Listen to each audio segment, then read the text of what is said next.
Well, everywhere he goes, he's recognized for his role as Lieutenant Dan in the movie Forrest Gump. And Gary Sinise wouldn't have it any other way. Let's take a look. Actor Gary Sinise played Lieutenant Dan in the film Forrest Gump. His life changed forever. Film parts in Hollywood came regularly for him. But since then, Gary's life has evolved into a mission. In the aftermath of September 11th, he established the Gary Sinise Foundation, where he serves and raises funds for America's defenders, veterans, first responders, and their families. In his book, Grateful American, Gary's message rings loud and clear, that he knows where his freedom comes from and honors those who sacrifice so much to provide it. It's a tremendous book. It's called Grateful America. And this man, who has had more awards than you can shake a stick at, is here with us. Gary, it's so good to see you. Hey, thanks for being here. Thank you so much for having me. You've got a statement here. It was amazing. You were speaking to a convention of disabled American vets. They'd been wounded in battle. They were in wheelchairs, and you were standing up there as an actor getting an award. And what went through your mind? Well, yeah, I tell this story in my book that right after Forrest Gump opened, I received a phone call from a gentleman at the Disabled American Veterans Organization inviting me to come to their national convention. And they wanted to present an award to me for playing Lieutenant Dan in Forrest Gump. Lieutenant Dan, of course, is a disabled veteran, and they thought that I portrayed it in a positive way, that character. So they invited me to their national convention. I didn't know what was going to happen, and I walked down on stage, and there were over 2,000 injured veterans in the crowd in the ballroom, and they were all applauding. And they had seen the movie, obviously. They were showing clips during the convention, and it was very moving, very impactful for me. I never forgot it, and I stayed very, very involved with the DAV, and now it's been a 25-year relationship, very important relationship. This book is really tremendous, and I want to say again, it's called Grateful America. You have been awarded, you have won more awards for the supporting actor, for the best TV drama, and all the rest of it. What is your acting technique? Have you got anything, or are you just being you? It's you know, I didn't go to college to study acting. I stumbled into it in high school. I tell a story about the first experiences that I had as a sophomore in high school, when I accidentally fell into theater in high school and discovered this whole new world. It really turned my life around in a big way. I was a struggling high school student, really having a hard time in school. And then I fell into this drama stuff. Yeah. And discovered this whole world, and all I wanted to do was act. And then because I'd struggled so much academically in high school, I didn't feel like I was going to go to college, so I started a theater company with my pals, and I tell the story in Grateful American about starting Steppenwolf Theater Company. Okay. Yeah, and that you know, that's where I learned everything, Pat. It was just by doing it. We got together a group of actors. John Malkovich was one of the early members. Jeff Perry, Terry Kinney. That's a picture of one of the early pictures of the ensemble there. And we worked together just in this basement theater. We had kind of 88 seats and very small theater, and we just focused on our acting, and that's where I learned everything. Method acting or anything like that? Or you just, as I say, you're just you? I mean, we just learned it, and I just kind of, because I wasn't really being... you know, the only formal education I had as an actor was in high school, and I had a wonderful, wonderful teacher. Her thing about me was just kind of providing this environment for me to be myself and just to rely on my instincts. And so I learned at a very early age to do that, and then went into the theater company at 18 years old, and we started working together, and that's where I learned everything. You know, making movies isn't easy, and you took on a Steinbeck of Mice and Men.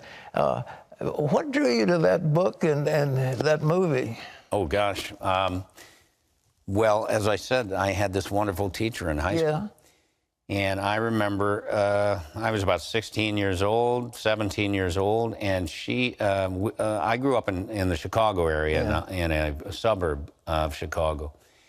So we were about a 5-hour drive to Minneapolis. So she took a bunch of us up on a field trip, 2 days up to Minneapolis, to the Guthrie Theater in Minneapolis. Yeah. And we saw 3 plays in 2 days, and one of those plays was Of Mice and Men, and I didn't know anything about it.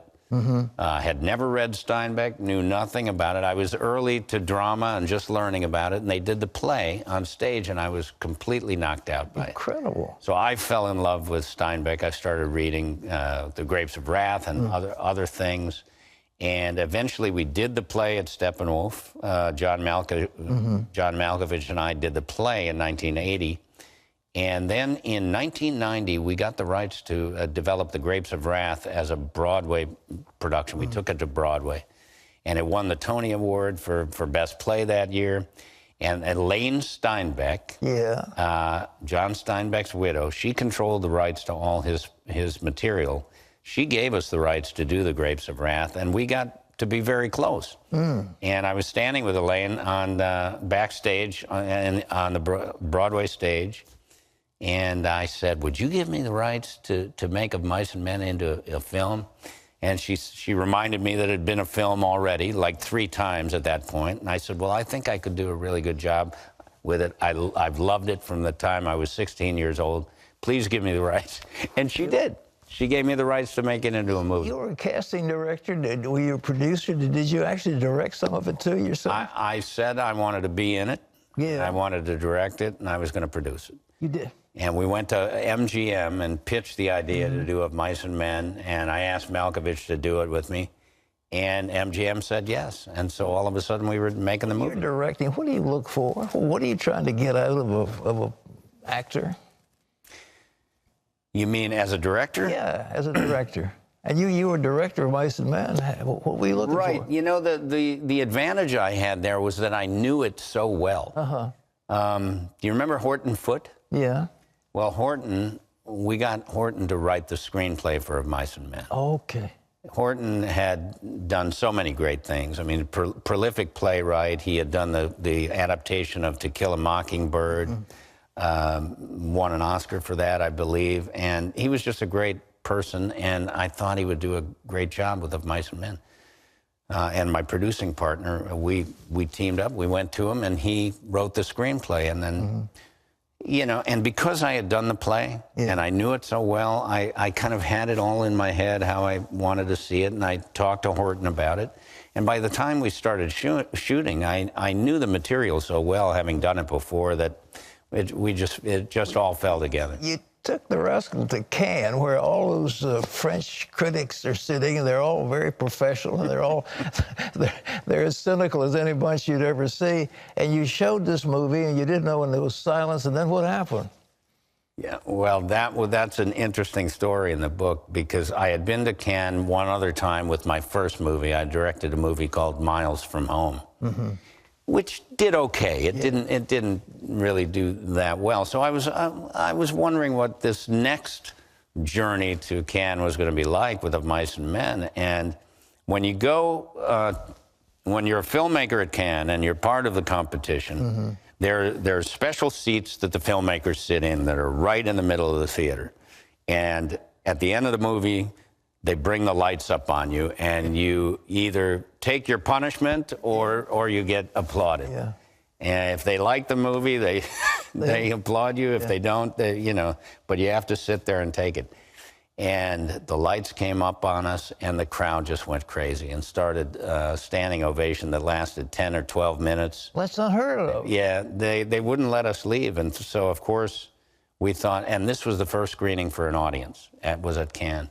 So, of course, me and my producing pals and Malkovich, we all thought that, hey, this movie, you know, we're off to a great start here. But, you know, it was Of Mice and Men. It's a classic. It's not, you know, it's not The Avengers or anything like that. It was Of Mice and Men. So it did moderately well. It was very highly regarded artistically and within the industry.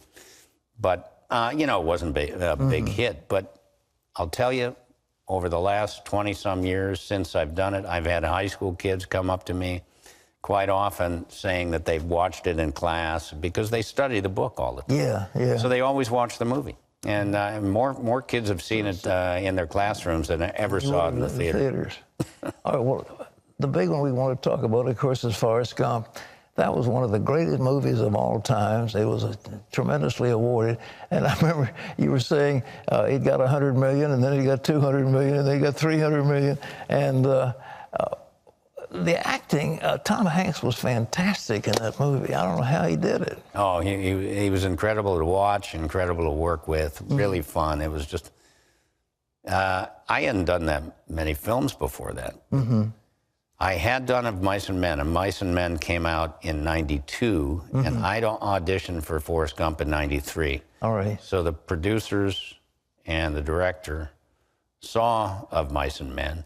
Tom Hanks had actually seen our production of The Grapes of Wrath. So I think they kind of zeroed in and said, let's bring that guy in and have him audition for Lieutenant Dan. And I went in, auditioned for the movie.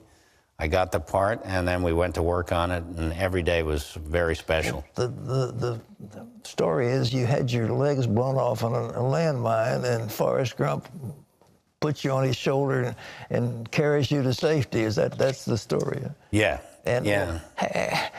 How do you shoot no legs? I remember in the subsequent thing, you were hanging on in a boat thing, and you didn't have any legs. How'd they do that? I remember when they were trying to figure it out before we started shooting, and I remember getting a call from Bob Zemeckis, the genius filmmaker who directed Forrest Gump, and he said, we figured out how we're going to do the legs. We're going to take them off in the computer. Yeah, really? And this was the beginning of kind of a lot of very sophisticated computer graphics technology.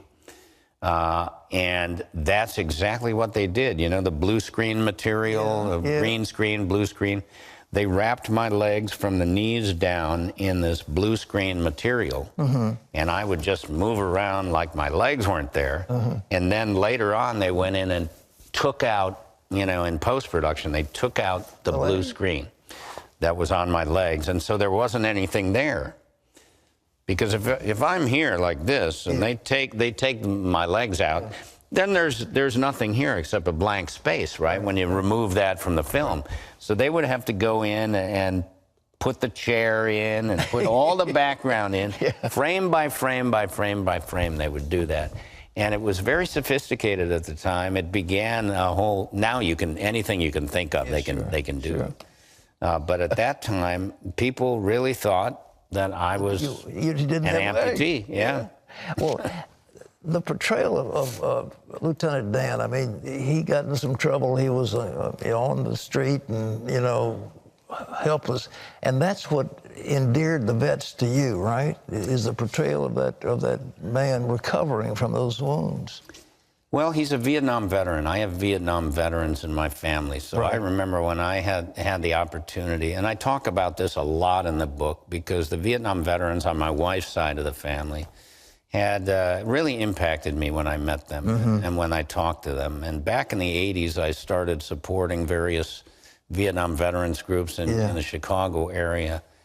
Just they faced such difficult things when they went off the war and then came back, and the nation was divided. Oh, and baby killers, and they were spitting at them. It was terrible. Oh, I had friends who had, you know, bags of feces thrown at them, and I mean, just horrible things. They were really treated badly. And not only did they have to go off to war and endure that, and the things that they saw and witnessed in war, they had to come back to a new battle at home, and it was terrible. And as I got to know these Vietnam veterans and my wife's family, I just felt such compassion for them. And so I started in the 80s trying to help them, and I write very specifically in Grateful American about these Vietnam veterans and working with different Vietnam veterans groups in the Chicago area. And then 10 years later, 12 years later, I get this opportunity to play a Vietnam veteran in Forrest Gump.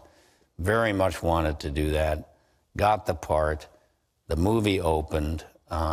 Veterans really seemed to embrace it. That's why when I got the call from the DAV inviting me to the convention, I mean, there were hundreds of Vietnam veterans, wounded Vietnam veterans in the audience when I went to that convention. I befriended many folks, many wounded veterans, stayed very actively involved with them. And then after September 11th, there's a chapter in my book called Turning Point. There was a real turning point at that point for me into kind of service work and what I could do to help my country and what I could do to support our You went out veterans. as much as Bob Hope. Were you actually singing out there, or you lip singing songs? How did you do that? With my band? Yeah, with your band. Well, you know, I played music all the way from the time I was in 4th grade through high school and everything. Then I got so busy with acting, I didn't play for a while. And then in the late 90s, I picked it up again. And then after September 11th, I started doing USO tours, and I started going out for the troops and visiting them, and then playing concerts for them, and going to the hospitals and playing concerts and different things. And I just found that, you know, the music was a great way to lift spirits. It was a great way to deliver a message. It was just, you know, it allowed me to get in front of these military audiences and tell them that I appreciated them. That's such an important aspect of the book, and really it turned a corner after September 11th. You've got a foundation now for vets. I mean, what do you think, by the way, when they get to these VA hospitals, they've been neglected so terribly? Have you addressed any of that? We're doing all kinds of great things. I write about all the various initiatives that I'm involved in. Supporting many military charities, starting my own military charity, the Gary Sinise Foundation. We build homes, special homes. This is one of our special homes right there on screen for one of our families in North Carolina. These are World War II veterans here. We take them down to the National World War II Museum in New Orleans. We've taken hundreds of World War II veterans down to the museum. We record them on video, preserving their stories at the museum. These are all initiatives that are part of the Gary Sinise Foundation and our programs. And they just came from different things that I was doing and different ways that I was trying to support our veterans. And it's become a full-time life mission. It's given great purpose to my life. I felt at some point post-September 11th that God was just kind of pointing me in this direction and saying, you know, use these gifts, use these blessings to do some good for the men and women who are defending us. Well, they deeply appreciate you. You're one of their great heroes. And folks, this book is called Grateful America, Gary Sinise. I won't tell you everything that's in this book. It's a thrilling story of a great American who is now a hero for the veterans around the world. And I'm a Korean vet of the Marine Corps, so my thanks to you, Lieutenant Dan, for what you've done. Thank you, sir. Thank you. God bless you. Thank you, Gary. It's wonderful to be here. Thanks so much. My pleasure.